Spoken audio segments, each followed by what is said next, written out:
22 जनवरी 2024 एक ऐसी तारीख जो हिंदू धर्म के इतिहास में सुनहरे अक्षरों से लिखी जाएगी। इस परम पावन तिथि पर राम जन्मभूमि अयोध्या के मंदिर में हमारे रामलला की प्राण प्रतिष्ठा की जाएगी। तो देखिए, इस दिन का जो निमंत्रण है वो लगभग सभी के घरों में पहुंच चुका है और हर किसी की इच्छा है कि 22 जनवरी को होने वाले आयोजन का साक्षी बनने के लिए वो स्वयं अयोध्या आएं। लेकिन ये बात हम सब जानते हैं कि सबके लिए ऐसा संभव नहीं है कि वो रामलला की प्राण प्रतिष्ठा को देखने का दैविक आनंद ले पाएं। और जैसा कि हमारे माननीय प्रधानमंत्री ने सभी देशवासियों से ऐसा प्रार्थना की है, ऐसा अनुरोध किया है कि 22 जनवरी को जब अयोध्या में प्रभु श्री राम विराजमान हो तब सभी अपने अपने घरों में राम ज्योति जलाएं, मिठाइयाँ बांटें, खुशी मनाएं, दीपावली मनाएं और उस शाम पूरा भारत जगमग जगमग होना चाहिए। तो आज की इस वीडियो में मैं आप सभी को दिखाने वाली हूँ कि 22 जनवरी की शाम आप श्री राम जी के नाम की राम ज्योति को कैसे जलाएं घर पर। और इस कंटेंट पर YouTube पर आप ये वीडियो पहली बार देखेंगे, तो चलिए शुरू करते हैं। तो 22 जनवरी की शाम आप एक जगह सुनिश्चित कर लें और चौकी बिछा लें, उस पर लाल वस्त्र बिछा लें, पीला हो तो पीला भी बिछा सकते हैं। और ये पूजन आप अपने घर के मंदिर में भी कर सकते हैं या अलग से आप डेकोरेशन करना चाहें तो वो भी कर सकते हैं। और फूलों का आसन देते हुए यहाँ पर राम दरबार को हम विराजित कर लेंगे। राम दरबार में प्रभु श्री राम, लक्ष्मण, सीता जी और हनुमान जी होते हैं। आपके पास अगर मूर्ति ना हो तो इसकी जगह पर आप फोटो भी ले सकते हैं। और फूलों का आसन देते हुए ही गणपति जी की और माता लक्ष्मी की भी स्थापना हम कर लेंगे, क्योंकि देखिए हमारे जीवन में 2 बार दीपावली को मनाने का योग जो है वो 500 साल के इंतजार के बाद आया है। तो यहाँ पर आप गणपति जी की और माता लक्ष्मी की स्थापना जरूर करें। अब इसके बाद देखिए हमें राम ज्योति किस प्रकार से जलानी है। अगर आपके पास इस तरह से पीतल का अखंड दीपक है तब तो बहुत अच्छी बात है, और नहीं है तो आप कोई भी बड़ा सा मिट्टी का दिया भी ले सकते हैं या पूजा की किसी भी बड़ी सी कटोरी में आप ये दीपक जला सकते हैं। बस आपको इतना बड़ा पात्र लेना है कि वो दीपक जो आप जलाएंगे वो पूरी रात्रि प्रभु श्री राम के समक्ष जलते रहना चाहिए। और यहाँ मैंने कलावा लिया है, आप चाहें तो कलावे की जगह पर रुई का भी प्रयोग कर सकते हैं। और देखिए अगर कलावा ले रहे हैं आप तो उसको गिनकर विषम संख्या में, उसके जो धागे हैं विषम संख्या में होने चाहिए, जैसे 9, 11, 21 इस तरह से आप धागे काउंट कर लें। और इसके बाद देखिए इसमें हमें या तो शुद्ध देसी घी आप भर लें और या तिल का तेल भी प्रयोग कर सकते हैं। मैंने यहाँ पर तिल के तेल का ही प्रयोग किया है।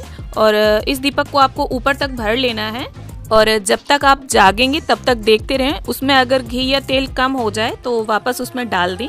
और इसके बाद एक पूजा का ही पात्र लेंगे हम और उस पर फूलों का आसन देते हुए हम प्रभु श्री राम के नाम की अखंड ज्योति की स्थापना कर लेंगे। और प्रभु श्री राम के दाहिने हाथ के साइड में आपको इस अखंड ज्योत को रखना है। तो इस प्रकार से हमारी ये राम ज्योति तैयार हो गई और अब हम राम ज्योति को प्रज्वलित कर लेंगे। और इसके बाद देखिए अब बाकी का पूजन हम करेंगे। तो देखिए ज्योति प्रज्वलित करने के बाद गंगा जल और फूल की सहायता से हम सभी को स्नान का भाव करते हुए छींटा दे देंगे। और सबसे पहले फिर जिस प्रकार से हम स्नान के बाद वस्त्र पहनते हैं, गणपति जी को, फिर माता लक्ष्मी को कलावा रूपी वस्त्र अर्पित करेंगे। और इसके बाद देखिए आप अगर नया कोई वस्त्र लेकर आए हैं लाल रंग का या कोई चुनरी नई लेकर आए हैं तो आप इस प्रकार से प्रभु श्री राम को और सभी को हम वस्त्र की भावना से ये चुनरी अर्पित कर देंगे। अब इसके बाद गणपति जी का, माता लक्ष्मी का, संपूर्ण राम दरबार का और राम ज्योति का हम चंदन, रोली, अक्षत समर्पित करते हुए पूजन कर लेंगे। तो दोस्तों 22 जनवरी का ये जो ऐतिहासिक क्षण है बहुत भाग्य से हम सभी के जीवन में आया है। हमारे पूर्वजों ने हजारों मंदिरों को टूटते हुए देखा है और हम जो हैं वो बहुत भाग्यशाली हैं जो हम राम मंदिर को बनते हुए देख रहे हैं। तो दोस्तों राम ज्योति जलाने के और इस पूजन के साथ साथ अपने अपने घरों को सजाइए, रंगोली बनाइए, फूल पत्तों के तोरण लगाइए, अपने अपने घरों में मिठाइयाँ बनाइए, एक दूसरे को बांटिए और नए कपड़े पहनकर मंदिर में जाइए और अपने अपने घरों की छत में श्री रामचंद्र जी के झंडे लगाइए। कुल मिलाकर हमें दिवाली मनानी है अपने अपने घरों में। तो देखिए फूलों की व्यवस्था जो है वो आप सुबह ही कर लें। और नहीं है अगर फूल किसी कारणवश व्यवस्था नहीं कर पाए हैं तो कोई दिक्कत वाली बात नहीं है, आप जो और सभी सामग्री अरेंज की है उससे भी पूजन कर सकते हैं। और देखिए सभी को हमने यहाँ पर पुष्प अर्पित कर दिए हैं।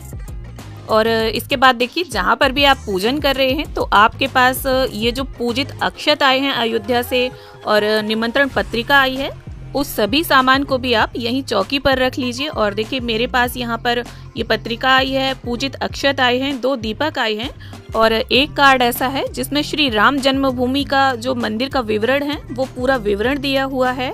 और देखिए किसी कारण से आपके पास अगर ये निमंत्रण पत्र और पूजित अक्षत नहीं आ पाए हैं तो अपने मन को छोटा करने की कोई जरूरत नहीं है आपको, क्योंकि मन में जब श्री राम बसे होते हैं तो ये चीजें तो सिर्फ एक फॉर्मेलिटी हैं।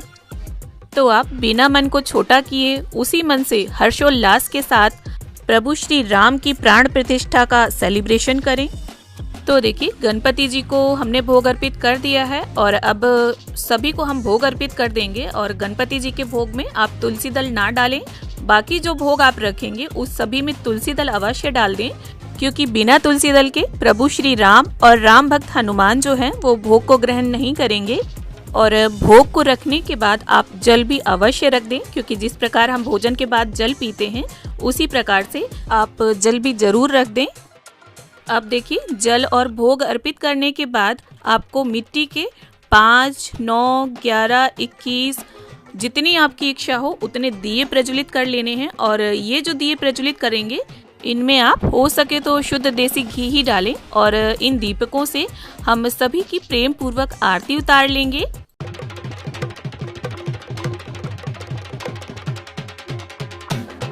अब देखिए ये जो 5 दीपक हम प्रज्वलित करेंगे, कम से कम आपको 5 करने हैं। तो 2 मंदिर में आपको रखने हैं, 2 अपने घर के द्वार पर रखने हैं और 1 तुलसी माता के गमले के पास आप रख दें।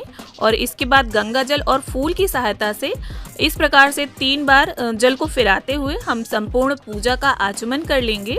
और प्रभु श्री राम से, गणपति जी से, माता लक्ष्मी से, सभी से हम प्रार्थना कर लेंगे कि अपना जो आशीर्वाद है, अपनी कृपा दृष्टि है हम पर और हमारे परिवार पर सदैव बनाए रखें।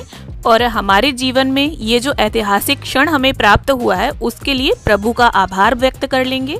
तो उम्मीद करती हूँ वीडियो आप सभी को पसंद आए। वीडियो अगर अच्छी लगे तो इसे लाइक शेयर जरूर करें और चैनल को सब्सक्राइब कर लें।